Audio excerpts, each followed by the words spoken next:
My preference is to solve this problem through diplomacy. But one thing is certain, I will never allow the world's #1 sponsor of terror, which they are by far, to have a nuclear weapon. Can't let that happen. As US carriers, bombers, and bases quietly load up, does Iran now have a front row seat to that secret buildup, and a sense of how close force really is if talks fail? And when the UN's nuclear watchdog chief starts warning about dramatic decisions, just as foreign satellites track jets and bases, is he hinting that everyone sees the war clouds forming? If Iran believes Chinese and other sensors can feed it real-time data on US fleets, does that make Trump's armadas look less like deterrents and more like visible targets? As the Geneva clock ticks down, is Rafael Grossi effectively warning that if diplomacy stalls, the next moves may not be more words, but dramatic decisions involving real force? When the IAEA chief says only a deal can stop more deaths and instability, is he spelling out that the alternative to compromise is not stalemate, but open conflict? As the next US-Iran round in Geneva looms, IAEA chief Rafael Grossi is warning that if talks fail, the pressure for military force will grow rather than fade. Grossi says only a new deal can avoid more disruption, more deaths, more instability in the region, casting diplomacy as the last off-ramp from a larger war. He told RTVC that the goal is to ensure no nuclear weapons in Iran, without having to reach that point by any other path than violence, underlining what is at stake. The agency still has not fully resumed inspections of Iran's enriched stockpile since the June 2025 conflict, leaving key data gaps on how far Tehran may have advanced. Grossi cautions that this uncertainty, if talks collapse, could generate dramatic decisions, a thinly veiled reference to military options being pushed back onto the table. Rafael Grossi said, and I quote, "The message is that it is not impossible to reach an agreement that avoids more disruption, more deaths, more instability in the region. The goal is to ensure there are no nuclear weapons in Iran by any other path than violence." Unquote.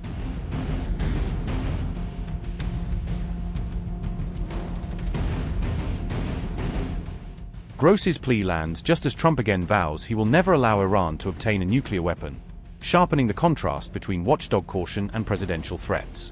In his State of the Union speech, Trump cast Iran's nuclear drive as sinister ambitions and drew a hard red line, insisting that all options remain on the table. For decades, it had been the policy of the United States never to allow Iran to obtain a nuclear weapon. Many decades.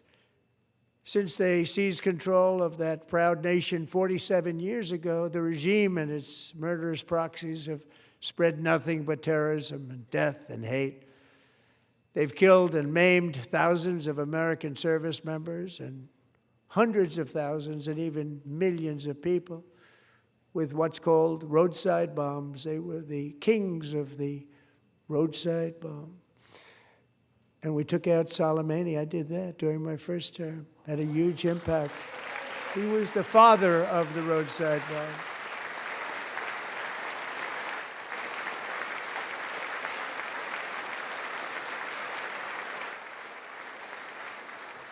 And just over the last couple of months with the protests, they've killed at least, it looks like, 32,000 protesters. 32,000 protesters in their own country.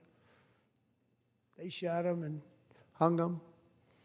We stopped them from hanging a lot of them with the threat of serious violence. But this is some terrible people. They've already developed missiles that can threaten Europe and our bases overseas, and they're working to build missiles that will soon reach the United States of America. After Midnight Hammer, they were warned to make no future attempts to rebuild their weapons program, and in particular, nuclear weapons. Yet they continue. They're starting it all over. We wiped it out, and they want to start all over again, and are at this moment again pursuing their sinister ambitions. We are in negotiations with them. They want to make a deal, but we haven't heard those secret words. We will never have a nuclear weapon. My preference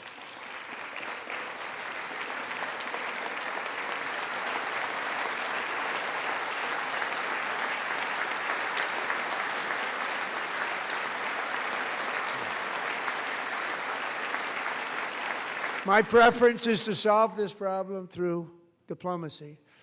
But one thing is certain, I will never allow the world's #1 sponsor of terror, which they are by far, to have a nuclear weapon. Can't let that happen. Trump has already sent the largest U.S. military force to the region since the Iraq War, ringing Iran with ships, aircraft, and forward bases. The buildup includes carrier strike groups, heavy air wings, and a number of military installations and launch pads positioned around Iran's borders.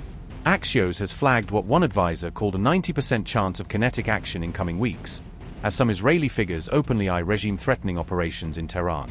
Israeli leaders are reportedly gaming out military options against the Islamic Republic, assuming any U.S. move will have to dovetail with their own plans. On February 19th, Trump gave Iran 10 to 15 days to better negotiate a fair deal, effectively putting a countdown on both diplomacy and his threat of force.